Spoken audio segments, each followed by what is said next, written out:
Good morning, friends. I'm used to saying that. I'm going to call this meeting to order at 4:20 in the afternoon. Madam Clerk, would you please call the roll? Loops, Present. Nelson is here, remote non-voting. Taylor, Here. Hoffman, Present. Spiz, Here. Erickson Galt, Here. Joliet, Present. Johnson. Present. You have quorum. Thank you very much. Please join me in the Pledge of Allegiance. I pledge Allegiance to the flag of the United States of America and To the republic for which it stands, one nation, under God, indivisible, with liberty and justice for all. Thank you very much.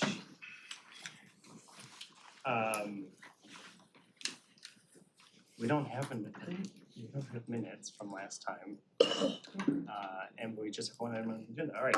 I would entertain a motion to approve today's agenda. Moved by Commissioner Taylor, seconded by Commissioner Spiz. All in favor, please say aye. Aye. Opposed, say nay. Agenda has been approved. Moving on to public comment number 1. Anyone from the public wishing to address us on anything on the agenda? We have one item on the agenda today. So anyone want to talk about that from the public?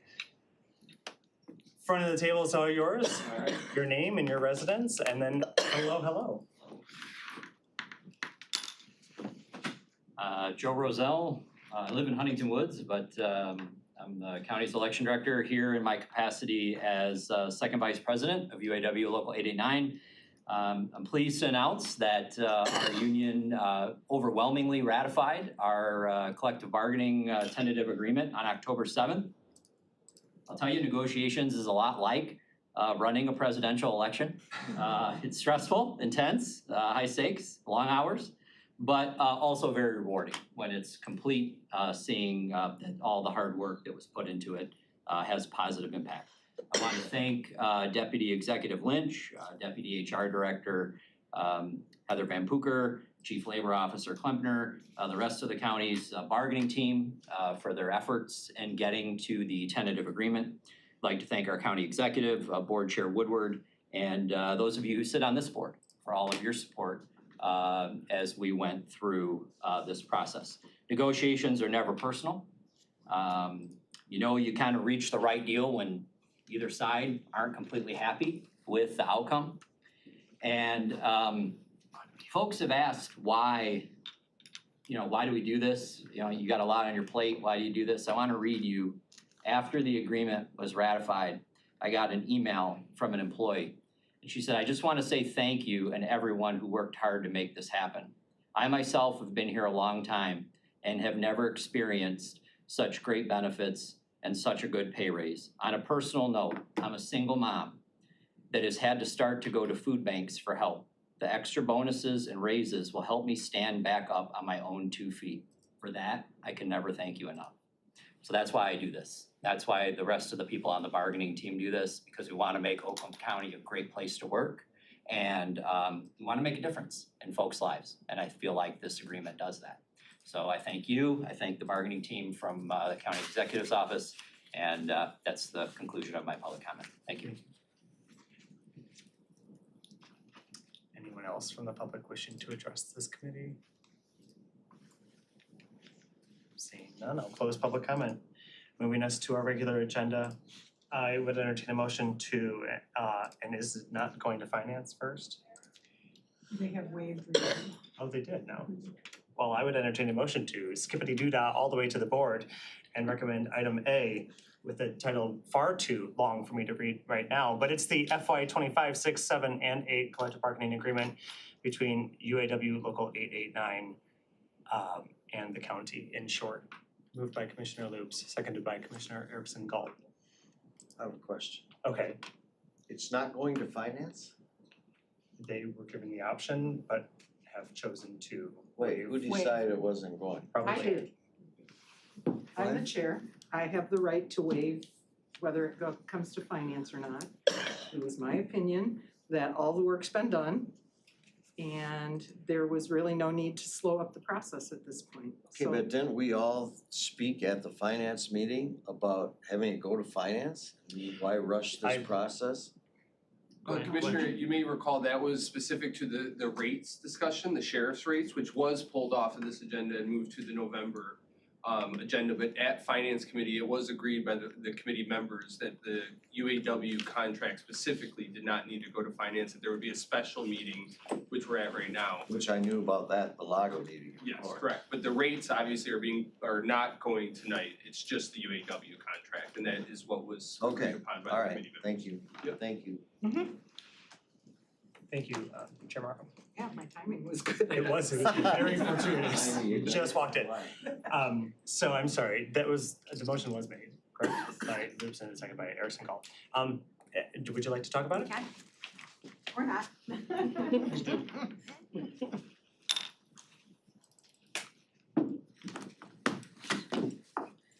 Good evening. Good evening. It's very weird to say good evening, and I don't know where we are. My name's April Lynch, Deputy County Executive. I have here with me, I have Deputy HR Director Heather Van Puker, Director of HR Sunil Asija. Unfortunately, our Chief of Labor, Dan, who did a lot of the heavy lifting, isn't here today because he is at a conference on labor. So I thought what I would do is go quickly over some of the highlights of this contract, but I want to put some things into context as well. So many of you may recall, I think it was back in the UAW formed with just 12 members, and I think it started within the clerk's office. And so what we had at that point is created our first ever master agreement. Throughout the last 4 years, they are now up to a little over 800. We have one master agreement, about 25 supplements, I believe, give or take a little.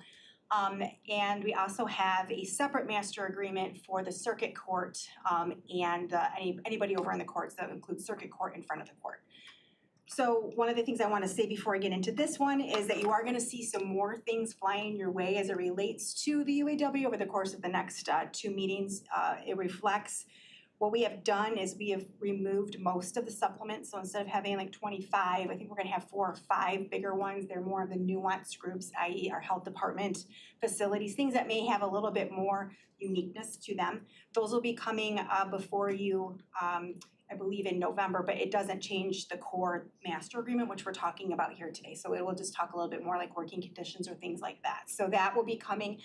And then, as I mentioned, the front of the court and the circuit court are a separate master agreement signed by the judge.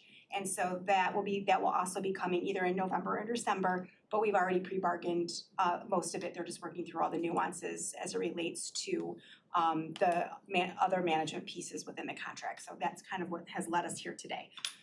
So what you have here today before you is the new and updated master agreement for the UAW. I'm not gonna go, unless you want me to, 200-page CBA, I won't do that to you, but it is attached. And what I'm gonna do is just as I have in the past, this is, I believe, I counted, I think maybe my 32nd time in front of this committee doing some kind of labor contract. So for those of you who may not be familiar, you can stop me with any questions. So in summary, what we have done here, again, is that we have multiple, in this instance, there's about 690 people that are involved in this contract. Again, the other 130 will come from circuit court and in front of the court, in multiple divisions, multiple units, and multiple positions. So there is quite a few classifications that are recognized in this contract as well. When you look at in totality, some of the high level things that have been addressed through this contract are, of course, some of the big ones is a 4-year contract, which does allow us our flexibility in making sure that we have good budgeting practices to make sure that, we have as much as we can long term with making sure that we can make the appropriate changes that we need. When it comes to the highlights here, you will notice that there is a 3% wage increase for this current year with a one-time retention bonus of $1,500. The second year is a 5% wage, and the following last 2 years are 3.75. Some other adjustments that we have made in here as well, one of the things that we have been talking about for quite some time is our salary plan has a step program, and once your steps are done, you really only get COLA at this point. So we've created space for what we call a $500, what we call a step max. So once you have moved and you have no more steps to go, it allows that flexibility with a good solid performance plan that you would get that bonus once you're out of your steps. We have also in the last year of the contract, which would be in fiscal year '27, we have increased the retirement from a 9% match to a 12% match. One of the things that we have been talking about throughout the county and having conversations was ensuring that not only do we have good solid wages to retain and attract, we wanna make sure that our employees are able to retire in a way that also allows them to be fiscally sound as it relates to that. So that is happening in the 4th year of the contract. They will receive that increase to the 12%. And then we already have a $1,500 match in the 457 that that has maintained the same, and that is an excellent match. Also, given that, let me see, I just want to see what else is in here. Some of the other adjustments that were made were into the healthcare. This year, they have aligned as well with the RX prescription drugs that we had just approved back in September for the non-union. All the other bargaining units had that as well. One of the things, the key components that we really were pleased to work with the UAW on is we've mentioned this a couple of times, and this will not be the last time they hear from us, is as we take a look at our benefits, we really need to realign, figure out how we can modernize while still keeping excellent benefits and making sure that, again, that they're affordable to our team and to those that work for us. And so one of the things that throughout this is in year 2, there is some structural changes that we'll be making to the healthcare plan that will benefit not only making sure that we keep our costs down, but also benefit to the employees as well. And this is kind of a starting point, as you all recall, right on here, that we have a 5-year benefit roadmap. And in the year 26, there were some changes that were part of that benefit plan that allowed for some adjustments in our structure and our contributions, and that they've aligned with that as well. And we will be coming to the board probably just right after the first of the year to go what we want to look at as our next 5-year model and plan as it relates to healthcare benefits, so that everybody will be informed on what that looks like. So they were able to and helped us to support that as well. A few other things that I think are important to know, those are the high level as it relates to the general salaries and retirement. A couple of other things that you'll see in here as well, we had actually kind of lined up well. The last LACO meeting, we had lots of conversations regarding the fact we were having a hard time recruiting people because of our lack of time off. So as part of this contract, what we've done is added in to allow for an extra 5 days upon hire, so for a total of 10, which allows that flexibility when somebody first starts, that they have some time off because we accrue our time. Then it remains the same throughout the rest, but what we also did is increase what we call the cap that you can keep, which is your personal time. With personal time, it is not, it is no financial impact in the fact that when you leave, you only get paid out your accrued PTO time. You do not get paid out any personal leave, but this does allow the flexibility for new hires to come on and have some time. That has been a real heartburn area for a lot of our recruitment and for a lot of our departments to make sure that that is in play. We did also address as it relates to UAW is one of our higher hybrid users. And to note here, we also made some accommodations that allow for those employees under the UAW who cannot and do not do hybrid to have some extra floating holidays to help that support their ability to take the time off that they need, as well as, and for those that can work hybrid will not get those same floating holidays. That also, we aligned that as well with our buyback program, so that if you are working hybrid, if you are able to work from home, you do not get to buy back any of your time as well. So again, to help, there were some concerns around equity and some of those pieces that we had talked about last time. Again, there's pages, but I feel like this is the highest level of some of the big key talking points, and I'm happy to answer any questions. And there's a really good summary of all of this and in detail on the item. Any questions for our team? Commissioner? Thank you guys very much. Thank the union for what they've done also. What is the financial impact? What is the cost So per in your- year? Cause I didn't see it. I saw where it said we're anticipating increase in revenue of 1.8 million in property taxes, and that's probably because of proposal A, part of it, right? Sure. I think it's a kind of a dual question. So fortunately, our spreadsheet worked well. So for the full contract, the net annual cost for over the 4 years is $7 million. So remember, we had already pre-budgeted the 2.4% pay increases that were already in there.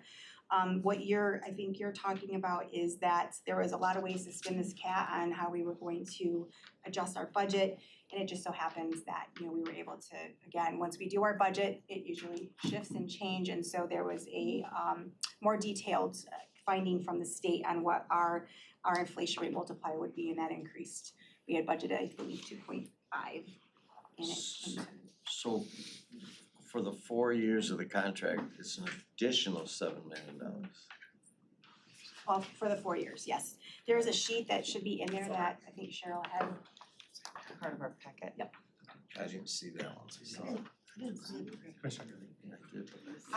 So how does this affect, There I'm you still go. trying to understand the Me Too. Yeah.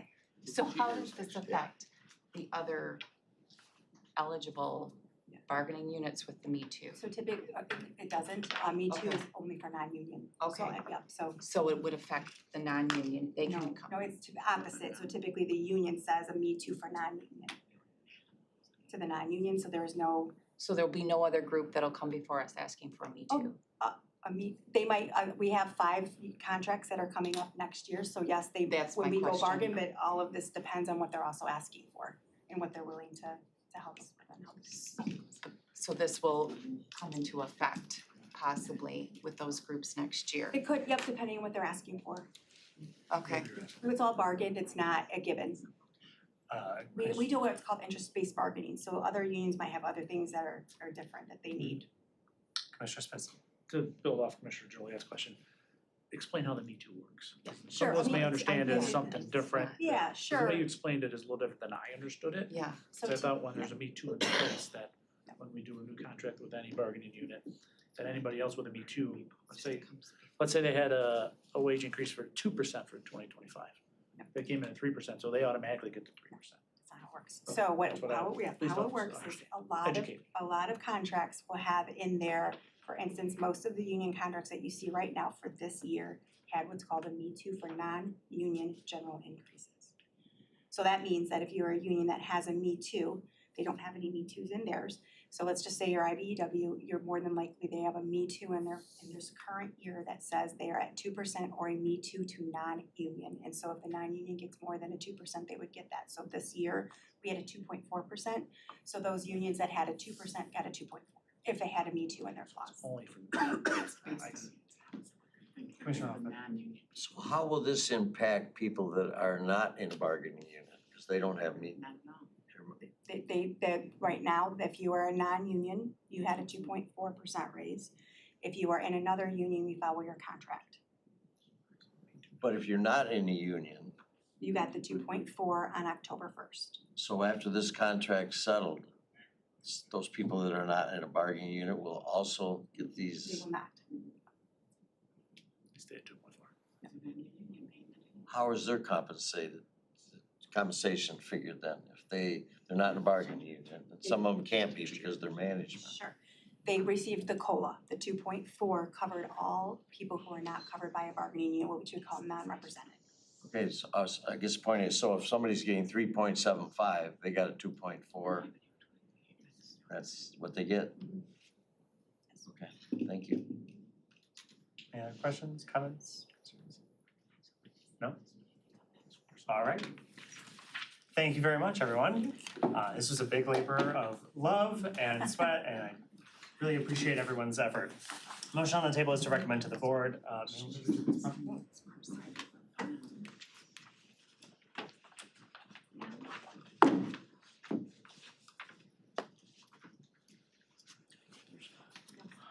Also recognizing Commissioner Woodward serving as ex officio member. Yes, I have 8 yeas, 0 nays. Awesome. I really appreciate that, everyone. Look at that. That concludes our regular agenda today. I'll move us into public comment number 2. Anyone from the public wishing to address the Legislative Affairs and Government Operations Committee on anything? Going once, going twice. I'll close that public comment. Anything fun going on, you guys? No? Just that. Cool. Seeing nothing else, I will adjourn this meeting of the Legislative Affairs and Government Operations Committee at 4:39 p.m.